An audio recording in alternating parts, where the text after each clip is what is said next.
Hay algo que está sucediendo en nuestras fronteras que el mundo no quiere ver. Algo que podría cambiar el destino de México para siempre.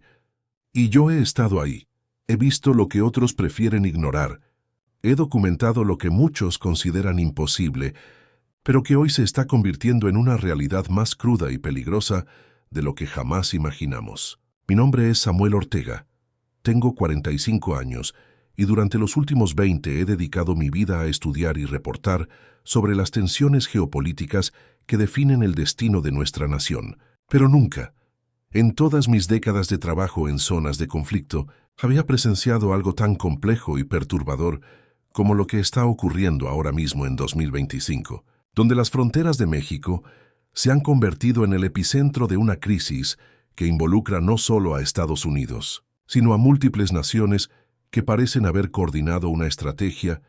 que muchos están comenzando a llamar profética. Si estás siguiendo esta investigación, necesito que me digas en los comentarios desde qué país me estás escuchando, porque lo que voy a revelarte afecta no solo a México, sino a toda América, y es fundamental que sepamos quiénes están prestando atención a esta información que los grandes medios se niegan a transmitir con la profundidad que merece. Y si tú también has notado movimientos extraños en tu zona fronteriza, si has visto incremento en la presencia militar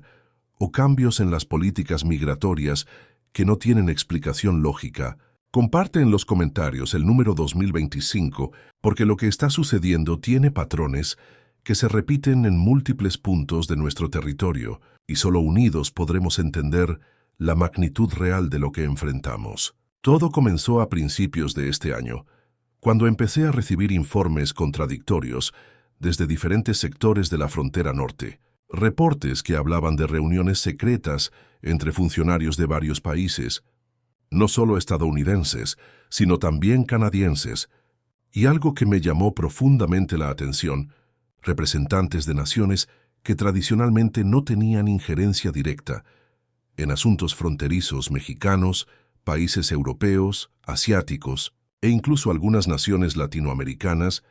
que parecían estar coordinando algo que iba mucho más allá de los acuerdos comerciales tradicionales. La primera señal inequívoca llegó en febrero, cuando María Elena Vázquez, una activista de derechos humanos de 38 años que trabajaba en Tijuana, me contactó con una información que inicialmente parecía demasiado extraordinaria para ser creíble, pero que después de semanas de investigación comenzó a revelar un patrón que me heló la sangre, porque lo que ella había documentado no era un caso aislado, sino parte de algo mucho más grande y coordinado. María Elena había notado que en los últimos meses el flujo migratorio había cambiado de manera radical, no solo en cantidad, sino en composición, ya que comenzaron a llegar personas de nacionalidades que nunca habían formado parte significativa de las caravanas migratorias tradicionales. Individuos de países africanos, asiáticos, europeos del este, todos con historias similares sobre ofertas de trabajo en Estados Unidos que resultaron ser falsas, pero que los habían llevado a través de rutas específicas que culminaban precisamente en puntos estratégicos de la frontera mexicana. Lo más perturbador de todo esto era que estas personas no llegaban por casualidad, sino que habían sido dirigidas hacia México a través de una red de organizaciones que, según mis investigaciones posteriores, tenían vínculos financieros con entidades gubernamentales y no gubernamentales de múltiples países, creando lo que parecía ser una estrategia deliberada para saturar nuestros sistemas de control fronterizo y generar una crisis humanitaria que justificara intervenciones extraordinarias. Pero lo que María Elena había descubierto era solo la punta del iceberg, porque cuando comencé a investigar más profundamente, me topé con Roberto Jiménez, un exmilitar de 52 años que había trabajado en inteligencia y que ahora se dedicaba a la consultoría de seguridad privada, y lo que él me reveló cambió completamente mi perspectiva sobre lo que realmente estaba sucediendo en nuestras fronteras. Roberto había tenido acceso a informes clasificados que mostraban movimientos militares inusuales, no solo del lado estadounidense, sino también de fuerzas especiales de otros países que estaban siendo posicionadas en territorio centroamericano bajo el pretexto de ejercicios de entrenamiento conjunto, pero que en realidad estaban creando una red de control que se extendía desde Colombia hasta la frontera norte de México, estableciendo puntos de monitoreo y control que iban mucho más allá de las operaciones antidroga tradicionales. Lo más alarmante de estos informes era que las operaciones no se limitaban al aspecto militar, sino que incluían componentes económicos, tecnológicos y de control de recursos naturales que sugerían una estrategia integral de reconfiguración geopolítica de la región, donde México no era visto como un socio, sino como un territorio que debía ser controlado y administrado desde el exterior para garantizar los intereses de estas naciones coordinadas. La evidencia más contundente llegó cuando logré contactar a Ana Patricia Herrera, una economista de 41 años, especializada en comercio internacional, que trabajaba para una organización no gubernamental dedicada al monitoreo de tratados comerciales. Y lo que ella había descubierto en los documentos oficiales era simplemente aterrador, porque mostraba que durante los últimos 2 años se habían firmado acuerdos secretos entre múltiples naciones que básicamente redefinían el estatus de México en el contexto geopolítico regional. Estos acuerdos, según Ana Patricia, incluían cláusulas que permitían intervenciones coordinadas en territorio mexicano bajo circunstancias específicas relacionadas con crisis migratorias, emergencias de seguridad o situaciones que pudieran afectar el suministro de recursos estratégicos como agua, petróleo o materiales para la industria tecnológica, convirtiendo efectivamente a nuestro país en una zona de administración compartida, sin que la población mexicana hubiera sido informada o consultada sobre estas decisiones. La profundidad de esta estrategia se hizo evidente cuando comencé a rastrear los movimientos financieros que sustentaban estas operaciones, y descubrí que organizaciones humanitarias de fachada estaban recibiendo fondos masivos de gobiernos extranjeros para facilitar el movimiento de personas hacia México, no para ayudarlas a establecerse aquí, sino para crear las condiciones de crisis que justificarían las intervenciones previstas en los acuerdos secretos. Pero lo más perturbador todavía estaba por venir, porque cuando logré acceder a algunos de estos documentos a través de fuentes que no puedo revelar por razones de seguridad, descubrí que existían referencias específicas a lo que llamaban el cumplimiento del escenario profético, una terminología que inicialmente pensé que era metafórica, pero que después entendí que se refería a predicciones específicas hechas por analistas geopolíticos años atrás sobre el colapso del sistema de fronteras tradicional y la reconfiguración territorial de América del Norte. Estas profecías, que habían sido documentadas en círculos académicos y de inteligencia desde principios de los años 2000, predecían exactamente el tipo de crisis múltiple que estamos viviendo ahora: saturación migratoria, tensiones comerciales, crisis de recursos naturales y desestabilización política que crearían las condiciones perfectas para una reconfiguración territorial que favoreciera los intereses de las potencias económicas dominantes. La precisión de estas predicciones era tan exacta que parecía imposible que fuera coincidencia,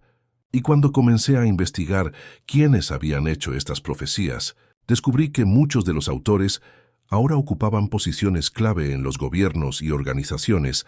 que estaban implementando las políticas que están generando la crisis actual, sugiriendo que no se trataba de predicciones, sino de planes que se estaban ejecutando con precisión metodológica. El punto de inflexión llegó cuando me contactó Diego Ramírez, un ingeniero de sistemas de 39 años que trabajaba para una empresa de tecnología fronteriza, y lo que él había descubierto sobre la infraestructura tecnológica que se estaba instalando en nuestras fronteras era simplemente escalofriante, porque revelaba que se estaba construyendo un sistema de control y monitoreo que iba mucho más allá de la seguridad tradicional. Diego había tenido acceso a los planos de instalación de sistemas de inteligencia artificial y monitoreo biométrico que estaban siendo implementados no solo en la frontera norte, sino también en puntos estratégicos a lo largo de todo el territorio nacional, creando una red de vigilancia total que permitiría el control en tiempo real de todos los movimientos de población, no solo de migrantes, sino de ciudadanos mexicanos. Lo más alarmante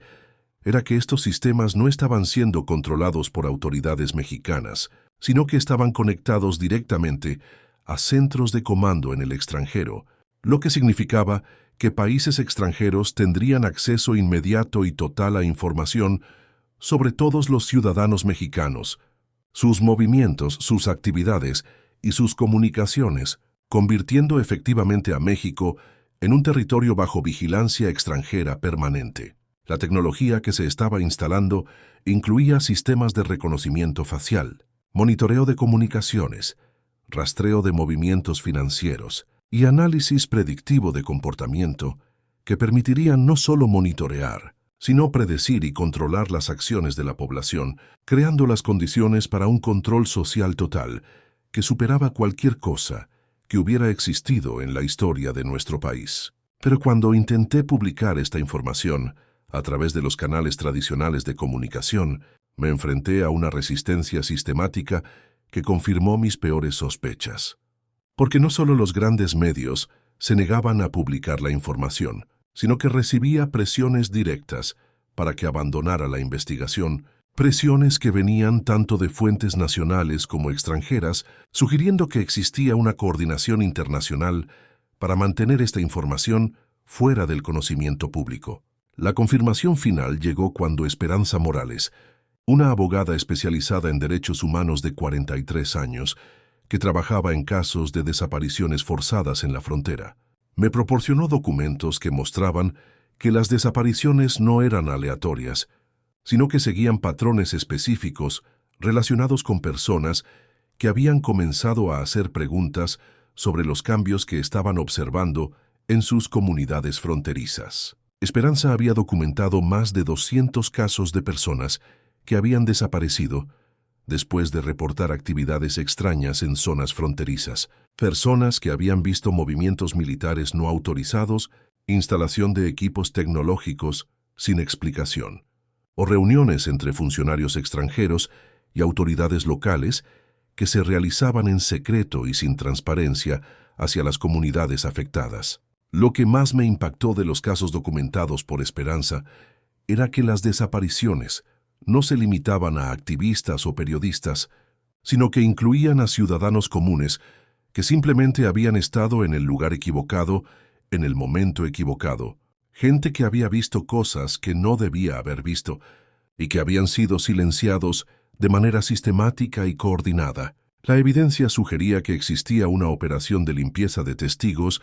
que se estaba ejecutando en paralelo a la implementación de la estrategia de reconfiguración fronteriza, eliminando sistemáticamente a cualquier persona que pudiera proporcionar evidencia sobre lo que realmente estaba sucediendo en nuestro territorio. En ese momento comprendí que no estábamos enfrentando una crisis migratoria tradicional, ni siquiera una tensión geopolítica convencional, sino algo mucho más profundo y peligroso. Estábamos presenciando la implementación de una estrategia de conquista silenciosa que había sido planificada durante décadas y que ahora se estaba ejecutando con precisión militar bajo la cobertura de crisis aparentemente espontáneas. La profecía de la que hablaban los documentos no era una predicción mística, sino un plan estratégico que había sido diseñado por mentes brillantes que entendían que la conquista territorial tradicional ya no era viable en el siglo XXI, pero que el control efectivo de territorios y poblaciones podía lograrse a través de crisis manufacturadas que justificarían intervenciones que parecerían legítimas y necesarias. Lo que descubrí después cambió todo para siempre, porque cuando logré acceder a los niveles más profundos de esta conspiración, encontré evidencia de que México no era el objetivo final, sino simplemente la primera fase de una reconfiguración continental que incluía planes similares para otros países latinoamericanos, creando las condiciones para una integración forzosa que eliminaría efectivamente la soberanía nacional de toda la región. Los documentos que logré obtener a través de fuentes que arriesgaron sus vidas para hacerlos públicos mostraban cronogramas específicos para la implementación de crisis similares en Colombia, Venezuela, Brasil, Argentina y otros países estratégicos, utilizando las mismas técnicas de saturación migratoria, desestabilización económica e intervención tecnológica que se estaban probando en México. La coordinación internacional era tan precisa que incluía calendarios específicos para cada fase de la operación, con fechas exactas para el inicio de crisis manufacturadas, la implementación de medidas de emergencia y la instalación de sistemas de control permanente que convertirían toda América Latina en una zona de administración extranjera bajo la apariencia de cooperación internacional y asistencia humanitaria. Lo más aterrador era descubrir que esta estrategia había sido probada previamente en otras regiones del mundo, con resultados exitosos, utilizando las mismas técnicas en África, Asia y Europa del Este para lograr el control efectivo de territorios y recursos sin la necesidad de invasiones militares tradicionales que generarían resistencia internacional. La sofisticación de la operación incluía componentes psicológicos diseñados para manipular la opinión pública y generar apoyo popular para las intervenciones, utilizando técnicas de propaganda avanzada, manipulación de medios de comunicación y creación de narrativas que presentaran las crisis como naturales e inevitables, eliminando cualquier sospecha sobre su origen manufacturado. Cuando comencé a compartir esta información con colegas de confianza, me enfrenté a una campaña sistemática de desacreditación que incluía ataques personales, cuestionamiento de mi credibilidad profesional y amenazas directas contra mi seguridad y la de mi familia, confirmando que había tocado algo que poderosos intereses querían mantener en secreto absoluto. La presión se intensificó cuando varios de mis informantes comenzaron a desaparecer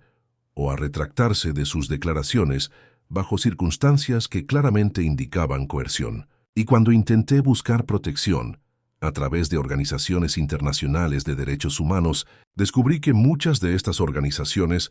estaban comprometidas con los mismos intereses que estaba investigando. Pero lo más devastador fue descubrir que algunos de los funcionarios mexicanos en los que confiaba para proteger la soberanía nacional estaban directamente involucrados en facilitar la implementación de esta estrategia, habiendo sido cooptados a través de una combinación de sobornos, chantaje y amenazas que los habían convertido en colaboradores activos de la conspiración. La traición venía desde los niveles más altos del gobierno, incluyendo funcionarios que públicamente defendían la soberanía nacional mientras secretamente firmaban acuerdos que la comprometían irreversiblemente, creando una situación donde el pueblo mexicano estaba siendo vendido por sus propios representantes, sin siquiera saberlo. El patrón de traición se extendía también a niveles locales, donde alcaldes, gobernadores y líderes comunitarios habían sido cooptados para facilitar la implementación de políticas que parecían beneficiosas a corto plazo, pero que en realidad estaban diseñadas para debilitar las estructuras de resistencia local y crear dependencia hacia los sistemas de control extranjero. La manipulación era tan sofisticada que incluía programas de asistencia social, proyectos de desarrollo económico y iniciativas educativas que parecían genuinamente beneficiosas, pero que en realidad estaban diseñadas para crear las condiciones psicológicas y sociales que facilitarían la aceptación del nuevo orden que se estaba implementando. Cuando finalmente logré acceder a los documentos que revelaban la fase final de la estrategia, descubrí algo que me llenó de horror y determinación a la vez, porque los planes no se limitaban al control político y económico, sino que incluían componentes de ingeniería social, diseñados para transformar fundamentalmente la identidad cultural y nacional de los pueblos objetivo. La estrategia incluía la eliminación sistemática de símbolos nacionales, la reescritura de la historia oficial, la imposición de nuevos valores culturales y la creación de una identidad continental artificial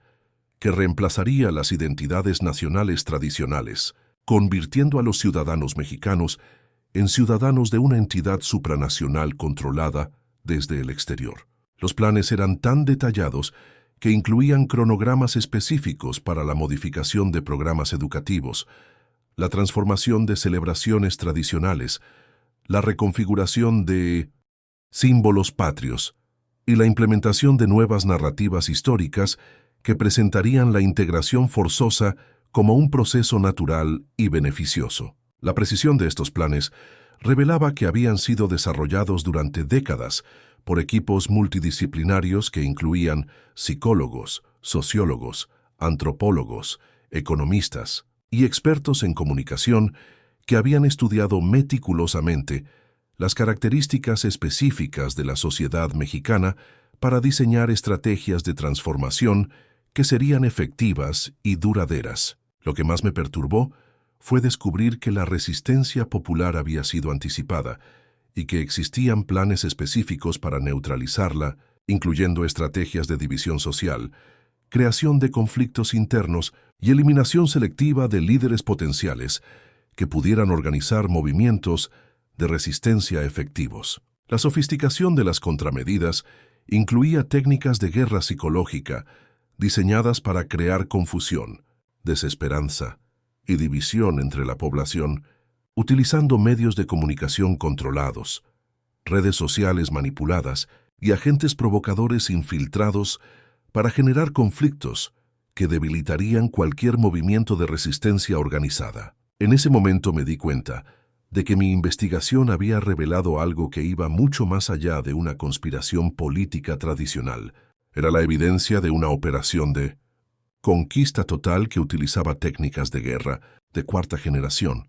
para lograr objetivos que, históricamente, solo se habían conseguido a través de invasiones militares masivas y costosas. La genialidad diabólica de la estrategia radicaba en que utilizaba las propias instituciones democráticas y los valores humanitarios de las sociedades objetivo para facilitar su propia destrucción, convirtiendo conceptos como ayuda humanitaria, cooperación internacional e integración económica en herramientas de dominación y control. Pero también descubrí algo que me dio esperanza. La estrategia, por sofisticada que fuera, dependía fundamentalmente del secreto y la ignorancia de la población para ser efectiva, lo que significaba que la revelación de la verdad tenía el potencial de neutralizar completamente la operación si lograba llegar a suficientes personas antes de que fuera demasiado tarde. La resistencia ya estaba comenzando a organizarse en niveles que los planificadores no habían anticipado completamente, porque habían subestimado la capacidad de los pueblos latinoamericanos para reconocer patrones de dominación y organizarse espontáneamente para defenderse, incluso cuando enfrentaban recursos y tecnologías aparentemente superiores. Durante mis investigaciones más profundas, tuve la oportunidad de encontrarme con Carlos Mendoza, un profesor de historia de 47 años, especializado en movimientos de resistencia latinoamericanos, quien me ayudó a entender que lo que estábamos presenciando no era un fenómeno completamente nuevo, sino la evolución moderna de estrategias de dominación que habían sido utilizadas durante siglos en diferentes formas y contextos. Carlos me explicó que a lo largo de la historia de América Latina siempre había existido una tensión constante entre las fuerzas que buscaban mantener la región como proveedora de recursos y mano de obra barata, y los movimientos que luchaban por la verdadera independencia y soberanía, y que lo que estábamos viendo en 2025 era simplemente la versión más sofisticada y tecnológicamente avanzada de esta lucha perpetua. Lo que hacía diferente la situación actual, según Carlos, era que las herramientas de dominación habían evolucionado para volverse prácticamente invisibles, utilizando mecanismos aparentemente benévolos como tratados comerciales, programas de ayuda, cooperación técnica y organizaciones internacionales para lograr objetivos que anteriormente requerían ocupación militar directa y control político explícito. La conversación con Carlos me ayudó a entender que la profecía mencionada en los documentos no se refería únicamente a predicciones técnicas sobre crisis futuras, sino a un entendimiento profundo de los patrones históricos de dominación y resistencia que permitían a los planificadores anticipar con precisión matemática cómo reaccionarían las sociedades objetivo ante determinados estímulos y presiones. Esta comprensión me llevó a buscar a Valentina Gutiérrez, una psicóloga social de 44 años, especializada en comportamiento colectivo y manipulación de masas, quien me ayudó a descifrar los aspectos más siniestros de la operación psicológica que se estaba ejecutando en paralelo a las maniobras políticas y económicas. Valentina había estado estudiando los patrones de comunicación en redes sociales y medios de comunicación durante los últimos 2 años y había identificado lo que ella llamaba campañas de condicionamiento progresivo, diseñadas para preparar psicológicamente a la población mexicana para aceptar cambios fundamentales en su estatus nacional y soberanía. Estas campañas, según Valentina, utilizaban técnicas de programación neurolingüística, manipulación emocional y condicionamiento subliminal para crear gradualmente una mentalidad de aceptación pasiva ante las transformaciones que se estaban implementando, haciendo que la población percibiera estos cambios como inevitables, naturales e incluso deseables. La sofisticación de estas técnicas incluía el uso de algoritmos de inteligencia artificial para personalizar los mensajes según el perfil psicológico específico de cada individuo, creando burbujas informativas que reforzaban las creencias y temores particulares de cada persona, de manera que facilitaran la aceptación de las narrativas oficiales sobre las crisis y las soluciones propuestas. Lo más perturbador de la investigación de Valentina era que había identificado evidencia de experimentación psicológica masiva utilizando la población mexicana como sujetos de prueba, recopilando datos sobre la efectividad de diferentes técnicas de manipulación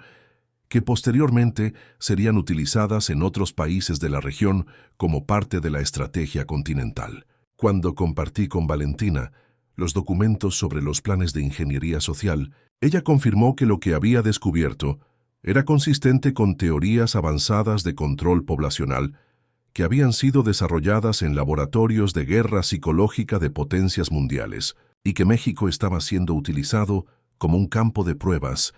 para perfeccionar estas técnicas antes de su implementación global. Esta revelación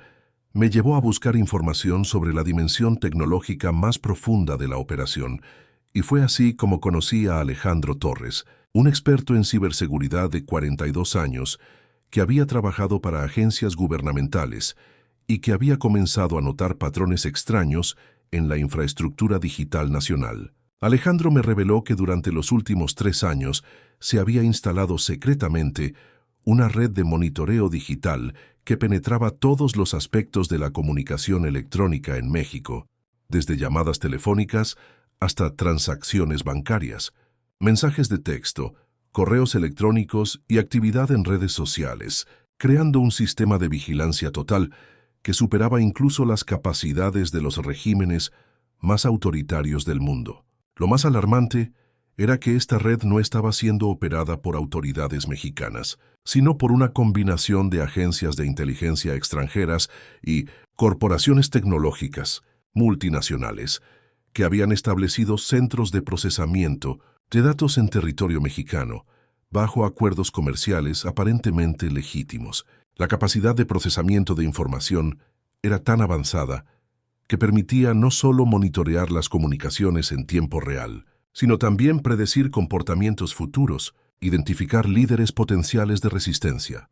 mapear redes sociales y familiares y diseñar intervenciones específicas para neutralizar cualquier amenaza al plan de reconfiguración territorial. Alejandro había logrado acceder a algunos de los algoritmos utilizados por este sistema y descubrió que incluían protocolos específicos para la identificación y eliminación de lo que el sistema clasificaba como elementos disruptivos, una categoría que incluía no solo a activistas y periodistas, sino a cualquier persona que mostrara patrones de pensamiento crítico o comportamiento independiente. La revelación más escalofriante fue que el sistema había sido programado para identificar automáticamente a individuos con alto potencial de liderazgo en movimientos de resistencia, incluso antes de que estas personas fueran conscientes de su propio potencial, utilizando análisis de personalidad basados en patrones de comunicación, redes de contactos y comportamiento digital. Esta información me hizo comprender que la desaparición de personas que había documentado Esperanza no era aleatoria, sino parte de una estrategia sistemática de eliminación preventiva de liderazgos potenciales, ejecutada con precisión científica utilizando herramientas de inteligencia artificial, que podían predecir con años de anticipación quiénes podrían convertirse en amenazas para el plan de dominación. La coordinación entre la dimensión tecnológica y las operaciones físicas era tan precisa que el sistema podía identificar el momento exacto en que una persona se convertía en una amenaza real, activando protocolos de neutralización que iban desde la manipulación psicológica hasta la eliminación física, dependiendo del nivel de riesgo que representara para la operación general. Cuando intenté documentar estas revelaciones con evidencia concreta, me enfrenté a un nivel de interferencia tecnológica que confirmó la existencia del sistema de control digital, porque mis comunicaciones fueron interceptadas, mis archivos fueron comprometidos y mis dispositivos fueron hackeados de maneras que demostraban capacidades técnicas que solo estaban disponibles para las agencias de inteligencia más avanzadas del mundo. La experiencia de ser objetivo directo de estas tecnologías de control me hizo comprender la vulnerabilidad absoluta en la que se encontraba cualquier persona que intentara exponer la conspiración, porque los conspiradores tenían acceso total a las comunicaciones, movimientos, recursos financieros y redes sociales de cualquier individuo que consideraran una amenaza. Pero también me di cuenta de que esta misma tecnología representaba una debilidad potencial del sistema, porque dependía de la infraestructura digital existente y podía ser vulnerable a contramedidas técnicas si se coordinaba adecuadamente una respuesta de personas con los conocimientos y recursos necesarios. Esta comprensión me llevó a buscar a Gabriela Ramírez, una activista digital de 36 años, especializada en comunicación segura y resistencia tecnológica, quien había estado desarrollando herramientas y estrategias para comunicarse y organizarse de manera que evitara la detección e interferencia de los sistemas de vigilancia masiva. Gabriela me explicó que existían redes subterráneas de comunicación que utilizaban tecnologías descentralizadas y encriptación avanzada para mantener canales de información seguros, y que estas redes habían comenzado a conectar a personas de toda América Latina que habían llegado independientemente a conclusiones similares sobre la amenaza que enfrentaban. La existencia de estas redes me dio esperanza, porque significaba que la resistencia ya se estaba organizando de maneras que los planificadores de la conspiración no habían anticipado completamente, utilizando las mismas herramientas tecnológicas que se pretendían usar para el control como instrumentos de liberación y organización. Gabriela me conectó con otros miembros de estas redes, incluyendo a Fernando López, un economista de 49 años, especializado en sistemas financieros alternativos, quien había identificado vulnerabilidades en la estructura económica de la operación de dominación que podrían ser explotadas para crear resistencia efectiva. Fernando había descubierto que la implementación del plan de reconfiguración territorial dependía de mecanismos financieros específicos que requerían la cooperación de instituciones bancarias y sistemas de pago tradicionales, y que era posible crear sistemas económicos paralelos que podrían funcionar independientemente de la infraestructura controlada por los conspiradores. La estrategia económica de resistencia incluía el desarrollo de monedas locales, sistemas de intercambio directo, cooperativas de producción y consumo, y redes de comercio que podrían mantener la actividad económica incluso si los sistemas financieros tradicionales fueran utilizados como herramientas de presión y control por las fuerzas de dominación. Esta dimensión económica de la resistencia era crucial, porque uno de los principales mecanismos de control de la conspiración era la dependencia económica que creaba vulnerabilidad ante presiones financieras, y la creación de sistemas económicos independientes podría neutralizar esta vulnerabilidad y proporcionar la base material necesaria para sostener movimientos de resistencia a largo plazo. La coordinación entre las dimensiones tecnológica, económica y organizacional de la resistencia estaba comenzando a crear una red de apoyo que tenía el potencial de proporcionar alternativas reales al sistema de control que se estaba implementando. demostrando que la resistencia no solo era posible, sino que ya estaba en proceso de construcción. Pero el elemento más importante que descubrí a través de estas redes de resistencia fue la existencia de documentación adicional sobre los planes de los conspiradores que revelaba aspectos aún más profundos y perturbadores de la operación, incluyendo cronogramas específicos para las fases finales de implementación que estaban programadas para ejecutarse durante los próximos 2 años. La información más reciente indicaba que 2025 había sido designado como el año de consolidación de control, donde todas las estructuras de dominación que habían sido instaladas durante los años anteriores serían activadas simultáneamente para crear una crisis de tal magnitud que justificaría la implementación de medidas de emergencia permanente que eliminarían efectivamente cualquier vestigio de soberanía nacional. Los documentos mostraban que la crisis final incluiría componentes de colapso económico manufacturado, desestabilización social coordinada, crisis alimentaria artificial y conflictos regionales dirigidos que crearían las condiciones perfectas para la imposición de un gobierno supranacional que sería presentado como la única solución viable para restaurar el orden y la estabilidad. La precisión de los cronogramas era escalofriante, con fechas específicas para el inicio de cada componente de la crisis final, incluyendo el momento exacto en que serían activados los protocolos de emergencia que transferirían el control efectivo del territorio mexicano a las instituciones supranacionales controladas por los conspiradores. Lo más perturbador era que los documentos incluían protocolos específicos para el manejo de la resistencia popular que inevitablemente surgiría durante la implementación de las medidas finales, incluyendo estrategias de represión que utilizarían tanto fuerzas locales cooptadas como fuerzas internacionales bajo el pretexto de mantenimiento de la paz y estabilidad regional. Estas revelaciones me hicieron comprender que el tiempo disponible para organizar una resistencia efectiva era mucho más limitado de lo que había anticipado, y que la ventana de oportunidad para neutralizar la conspiración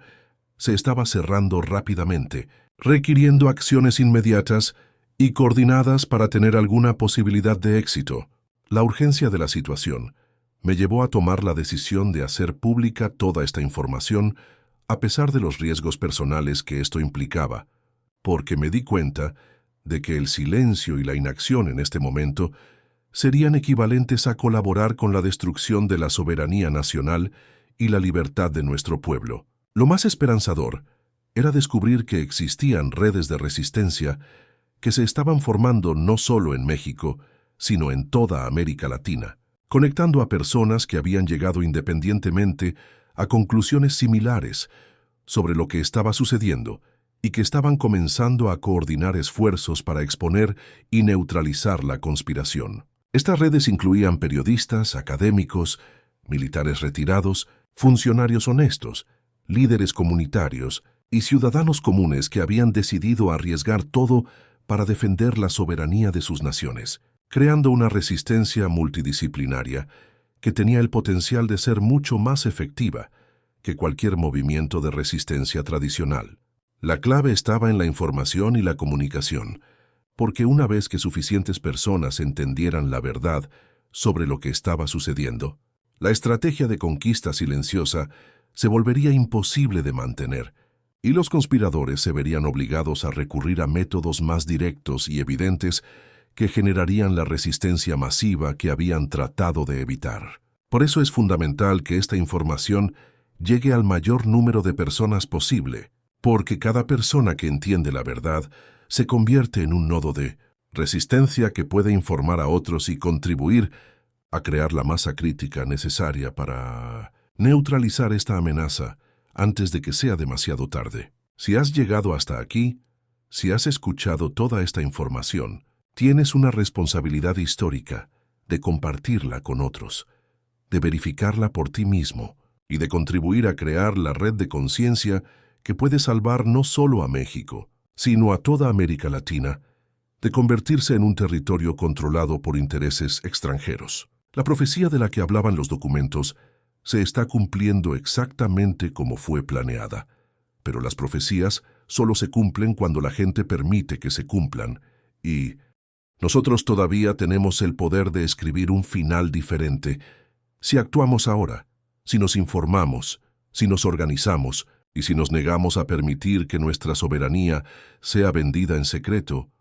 por traidores que se hacen pasar por patriotas. El momento de actuar es ahora, porque mañana podría ser demasiado tarde, y nuestros hijos nos preguntarán